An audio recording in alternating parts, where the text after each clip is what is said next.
Good evening and welcome. Tonight we will be going over the history and geography of Blekinge in Sweden. As you can see, we are in southern Sweden along the Baltic Sea coast. Blekinge has many islands all down here, all littered about. The capital city of Karlskrona is situated over 33 islands down here. Karlskrona is very important to not just Blekinge but Sweden as a whole because it is the home of Sweden's Navy. And it's actually a UNESCO World Heritage Site. So let me grab my tablet and we will read this real quick. Naval Port of Karlskrona. Karlskrona is an outstanding example of a late 17th century European planned naval city. The original plan and many of the buildings have survived intact, along with installations that illustrate its subsequent development up to the present day. Let's look at the photos, although we will, of course, look at this place on Google Earth. Oh, there aren't very many. This really shows the homes. They're very bright and colorful. And more of the naval centers. Yeah, the pictures are a lot better on Google Earth. So we'll look at them there. Blekinge County, or I think it's Long. I'm not sure. I am going to mispronounce some Swedish in this video. Swedish has a lot of sounds that aren't in English, so forgive me trying my best. I'm just gonna say Blekinge County. I won't use the Swedish word. It's actually the smallest mainland county in Sweden. The smallest is this island right here, which I believe is pronounced Åland. But it's an island, so this is the smallest mainland Swedish county. You can see that all of the main cities are along the coast here. The rest of the county is pretty forested. It's very pretty. Like I said, we'll of course look at it on Google Earth. There's also lots of farming happening here, and I read one source call it the Garden of Sweden. That's very nice. Very picturesque. Now, in terms of history, so much has happened in Sweden's history. So much. And not a lot of it has happened here. So history's not going to be nearly as long as I would like. I dug for history.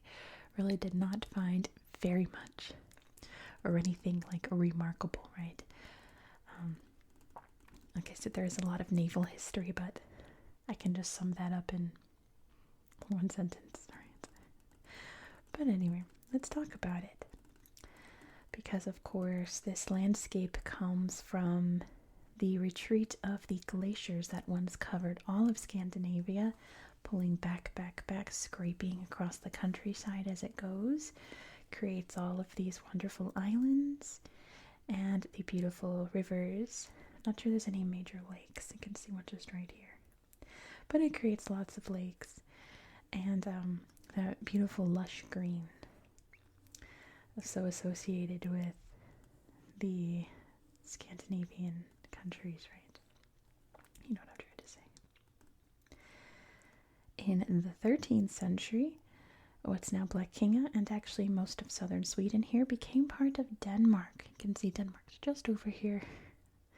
You can see Denmark poking through there, right? Denmark was a big conquering and trading power at that time. So it's no surprise. There were many raids from the Swedes at that time down in this area, though, attacking the little villages and settlements there.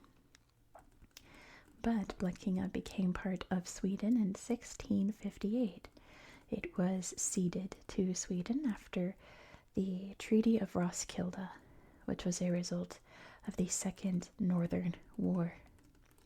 It's hard to imagine now, but once upon a time, Sweden was a huge war power, kind of like Switzerland now. They fought in so many wars so frequently that they were just like, you know what, let's just not do it ever again. And now they're a very peaceful country, like non-aligned, neutral, so on and so forth. But Sweden fought a lot of wars in the 1600s, 1700s, and that was just one of them.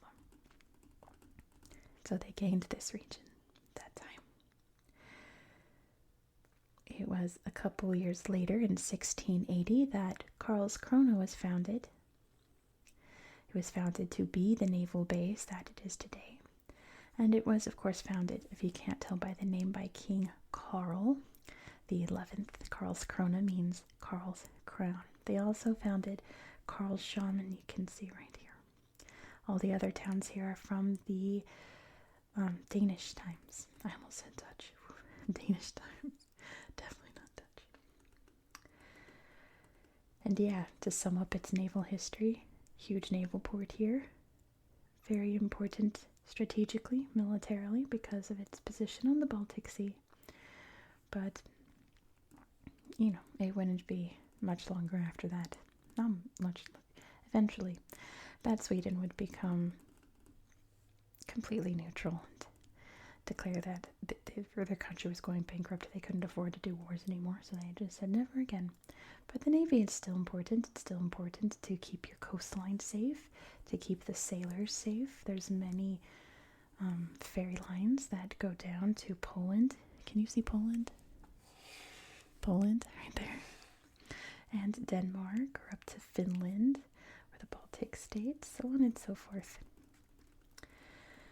There was actually one very interesting naval moment that happened just about like here or so. In 1981, a Whiskey-class Soviet submarine crashed here.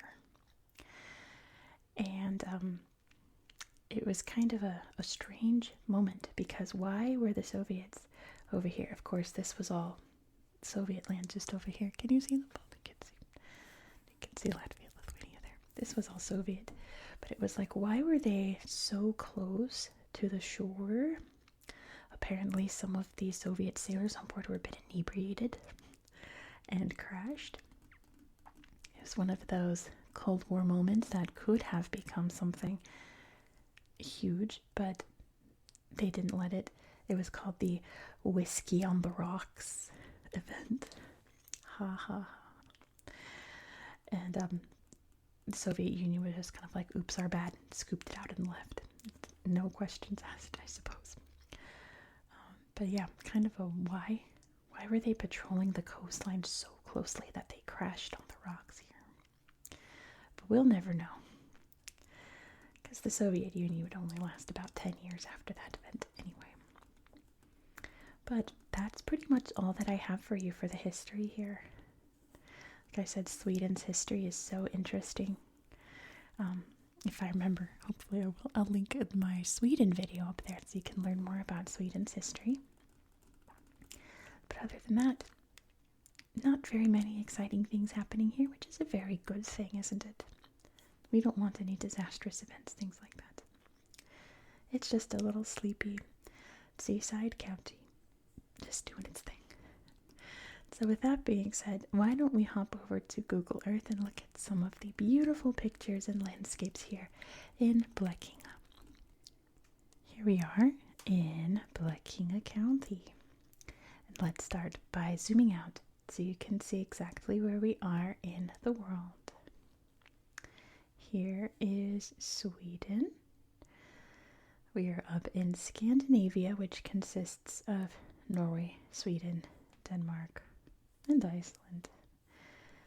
Debatable if Finland's part of Scandinavia. Some say yes, some say no.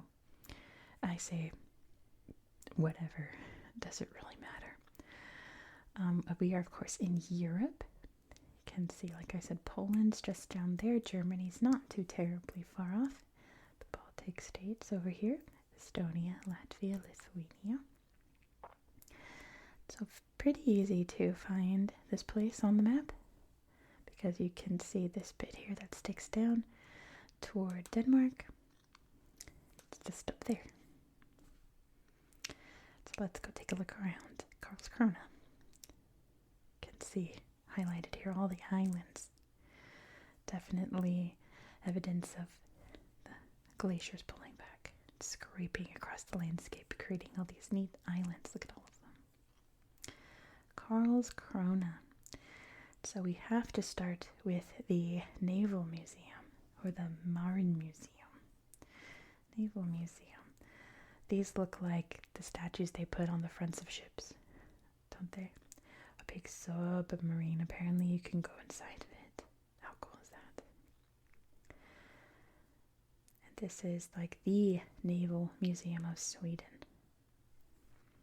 Beautiful ship there. There's a cool submarine or something. And look at this old-timey sailing ship. All white. Isn't that pretty? A battleship, it looks like. Propellers. I guess it's not a submarine. I guess that's just a naval ship. That's pretty too. I'm sure those are models of very important ships, along with these models of, I guess, what happens underneath the deck there. That's what it looks like. Some big bombs, or torpedoes maybe. All kinds of guns there, muskets maybe. That's definitely a statue that would go on the front of the ship, right? That has to be. There's also the Blekinge Museum in this really beautiful building here. Lovely gardens. It is very pretty exterior, but let's see if we can see the interior. Here we go. Beautiful portraits, furniture. Look at the candlestick and chandelier there. A little bedroom. Looks a little nautical themed, doesn't it? Whoa. What do you suppose this is? I wish I could see. I don't know. It looks very old. Old windmill. All the little boats out in the harbor. We'll set up here, so a little horse-drawn carriage. What life was like once upon a time here. Wow, this must be for, I'm guessing for St. Lucia Day, the candles. I'm guessing. Raise your hand if you only know about St. Lucia Day from American Girls. Not me calling myself out. Anyway, here's the main square. We can see a statue of King Carl right here. Looking very majestic. A lot of of course, the big churches are around here. Very pretty. A lot of these statues, you can see another one here, look like they're made of the same metal from the Little Mermaid statue not too far away in Copenhagen. Look at this to see kind of that rusty green color. This color. I doubt they're from the same artist, but I bet it's the same material. A big pipe organ there. A beautiful big square there. You can see the two churches there. I think I read that one is a Swedish church, one is a German church. Maybe Catholic and Lutheran, or I don't know. I do not know. This is the big clock tower, which I don't think there's any pictures in the slideshow of the inside. But, yeah, I guess it was so that people sailing up could see what time it was on this big old clock, but look at all the sailors. But now I think it's just like a church clock. Very Swedish. I don't know how to describe it, just like the siding. The color, the bright color, the shape of it. It's very old-timey Swedish. And we also have to talk about Rosenbaum. Rosenbaum is probably based on a real person who was a beggar. And here's a little wooden depiction of him asking for donations for the poor. And apparently he can lift up his hat and put coins inside. He kind of became a more fictionalized character in literature from, I can't remember the name of the book. It's a Swedish book I've never heard of, but apparently a very beloved children's book. Here's the original statue kept inside, all safe. And apparently you have to visit him when you come to Karlskrona. So if you're planning a trip, you can see a little fortress here. If you're planning a trip, be sure to put a coin, a little krona, a euro, whatever you want, inside his little hat.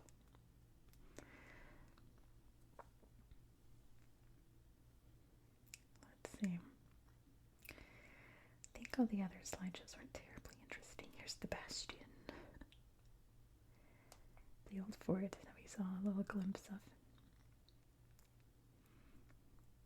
Here along the water. Cool. And then the main, I guess, like harbor pier area is just over here. But all throughout you can see all the big ships and things. The marina down there. You can even see boats coming by in the water. There's 2 magazines over here, which is a word I only know, a powder magazine, from being an American growing up in the school system and learning that from the American Revolution. A powder magazine was where you'd keep all your gunpowder. And we'd learn here in the United States how the Minutemen, the militias, would guard the powder magazines. With Paul Revere crying out to keep it safe and everything like that. All the cool old ships out here. So neat. And then there's one over, it's over here. This one's much bigger. Or maybe it's just better. Maybe it's just a tinier island. I don't know. You can see it right there. Wow, coming in. Coming in for a landing. But yeah. Old reminders of the military past.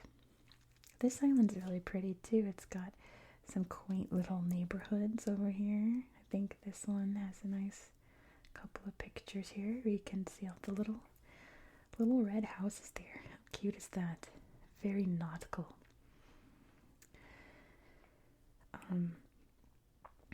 There's a lot of camping up here, but I want to show you this slideshow because it's a troll garden. Let's see the trolls. There's we call them in America binkies. A tree where once you've outgrown your binkies, there's the trolls. You can tie it to the tree so the trolls can have it, and then you're a big kid. There's lots of little weird traditions around the world, apparently, around binkies. This says, let me bring it closer so we can both see it better. I can't read it from that far away. It says, welcome to the enchanted forest. Gosh, this forest is magical. During daytime, I hope you don't think you can see. During daytime, the trolls turn into stone, but sometimes in the evening, the enchantment is broken and the trolls, I'm trying to show it to you, but I can't read it and show it to you at the same time. The trolls come to life. The trolls who live here are very kind, and hold on, it's gonna be dark for a second. It's so tiny, and would love to be petted, but please do not beat them. Good rules to live by. There we go. There we are. Troll garden. That one's upside down, but it's a neat little tree there. Look at the trolls. You can pet them, but don't beat them. Don't hurt them. Look at you. You can't hurt this face.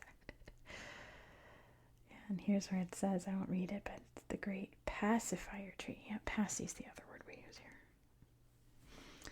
Pacifier tree. Alright, let's poke around this county a little bit more.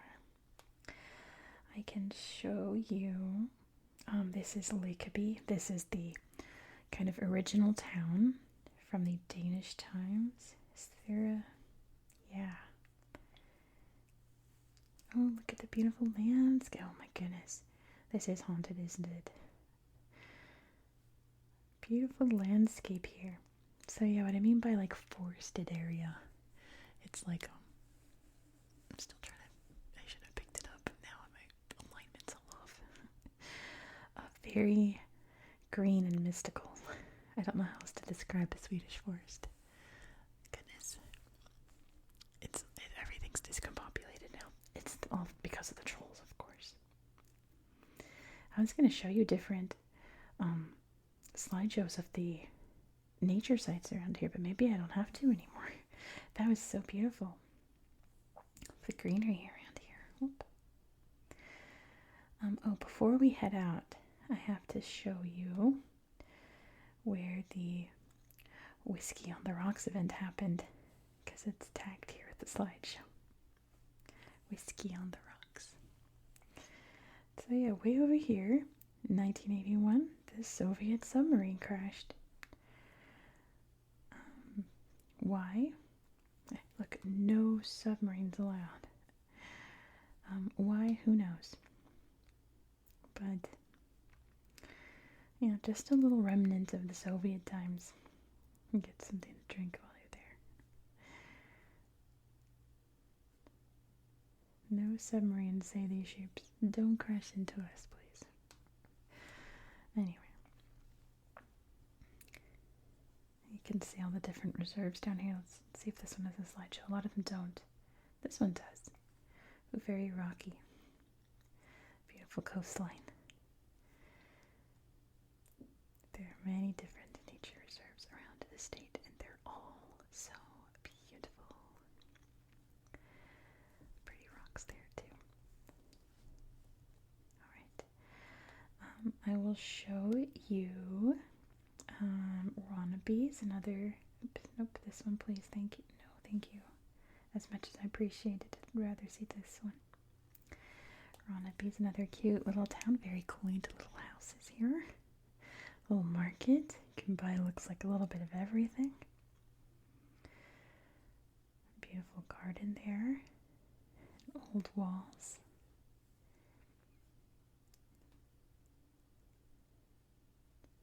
These towns are so charming. Look at this house. That is so quaint, isn't it? It's like a dollhouse. The towns here are very cute. A little modern fountain there amidst all the old buildings. And then we have Karlshamn. Thank you. Which is another little quaint seaside town.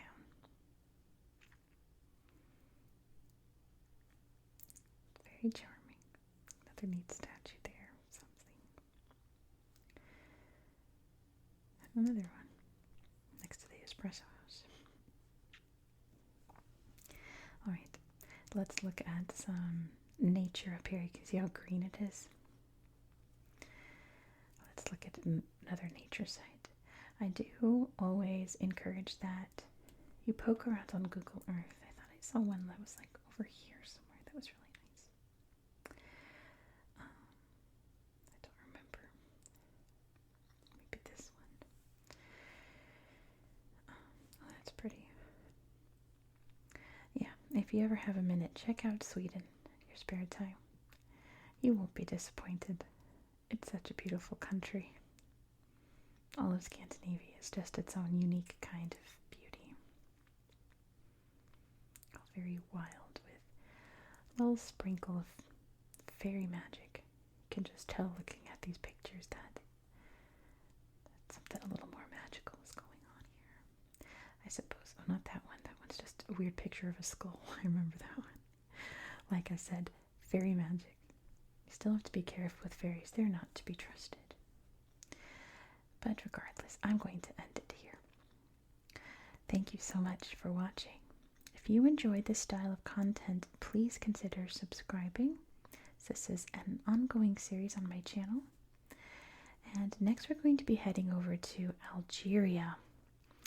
And if you think, oh boy, what an opposite from this, going from lush green to the desert, you would be wrong, because we are going to see one of Algeria's most beautiful national parks. And it's just as green as this place, if not greener. So be sure to subscribe so you won't miss out. I hope that you found this video to be relaxing and educational. And I hope that you have a good